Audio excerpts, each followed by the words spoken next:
Hello and all. Welcome to another episode of MMA Vision Analysis. This one we're talking boxing, specifically the rematch between Tyson Fury, Oleksandr Usyk.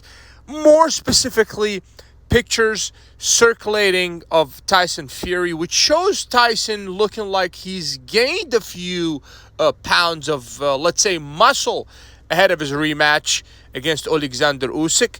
We're going to talk about what this could actually mean for Tyson Fury. But before you get started, make sure to like, subscribe, click that notification to get all of this that is new from this channel, your channel, the one and only MMA Vision Analysis. Prior to the first fight between Oleksandr Usyk, Tyson Fury, we made a video on this channel that everyone can go back and refer to. Speaking about how the fight could possibly play out.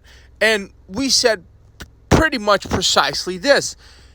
Oleksandr Usyk is better with his footwork than Tyson Fury is. And that's just a factual thing. And that's a factual thing heading into the second fight between the two. Now, why do I say this? And why did I say this prior to the first fight between the two? It's just obvious. I mean, you don't have to be a genius. You look at the way that Oleksandr Usyk moves, and for heavyweight, the way that Oleksandr Usyk moves is pretty much, that's not the norm for heavyweights. He's super good with his movement, darts in and out, closes the distance. He canceled effectively Tyson Fury's, height and reach advantage by being the superior guy when it comes, in terms of movement. And obviously, he has a lot of power as well. He made Tyson Fury look clumsy. He made Tyson Fury look outclassed in certain parts of that fight. Obviously. Now, that being said, if you're a Tyson Fury and you got, obviously, the result of the first fight and you rewatched the fight, and what was the thought process that went through Tyson Fury's head and his camp? Let's say, were they not noticing that they were being basically outmoved by Oleksandr Usyk?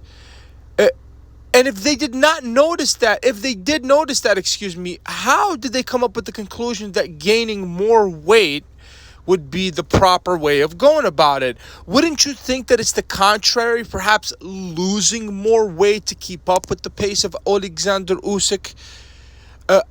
Maybe their logic is, let's gain more weight to be more in center of the ring.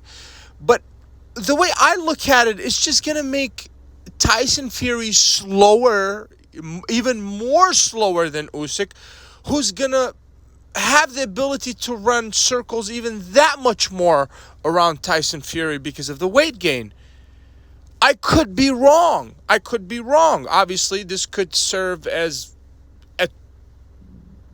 a weapon for Tyson Fury, enabling him to control the center of the ring. But I see the contrary. I see him as being a target, more of a target, because you're effectively slowing yourself down when you're gaining more weight. I would thought the logical thing to do is the opposite. You have to drop the weight to keep up with the pace of Oleksandr Usyk, who fights like a guy that fights in much lower weight classes. The way that Usyk moves created a huge problem for Tyson Fury in the first fight, and it's going to do the same heading into the second fight. And I believe Tyson gaining weight is only helping that. If you made it this far, I appreciate you for sticking around. Please let me know what you think in the comments and like, subscribe for more.